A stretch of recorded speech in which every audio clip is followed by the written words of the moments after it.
तुला माहितीये, जर तू इथून ब्लॅक होल जवळ गेलास आणि फक्त 5 मिनिटं थांबून परत आलास तर पृथ्वीवर काय झालं असेल? काय होईल? 5 मिनिटच तर आहेत. फार तर मी चहा पिऊन आलेलो असेल. नाही, तू जेव्हा परत येशील ना तेव्हा मी म्हातारा झालेलो असेल, किंवा कदाचित मी या जगातच नसेल. पृथ्वीवर तेव्हा 50 ते 60 वर्ष उलटलेली असते. वेळ झालायस का काय? वेळ तर सगळ्यांसाठी सारखीच असते ना. 1 मिनिट म्हणजे 1 मिनिट. हेच तर सगळ्यात मोठं रहस्य आहे. आईन्स्टाईनने सांगितलंय की जिथे गुरुत्वाकर्षण जास्त असते तिथे वेळ हळू चालते. ब्लॅक होलची ग्रॅव्हिटी इतकी भयानक असते की ती वेळेला सुद्धा ओढून धरते.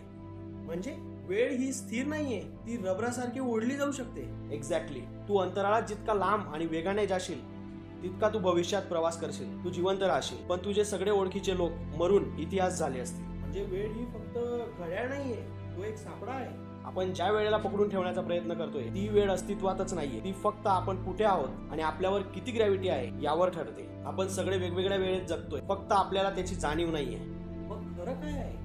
खरं हेच आहे की आपण ज्याला लाईफ म्हणतोय ती फक्त एका मोठ्या भ्रमाचा छोटासा भाग आहे.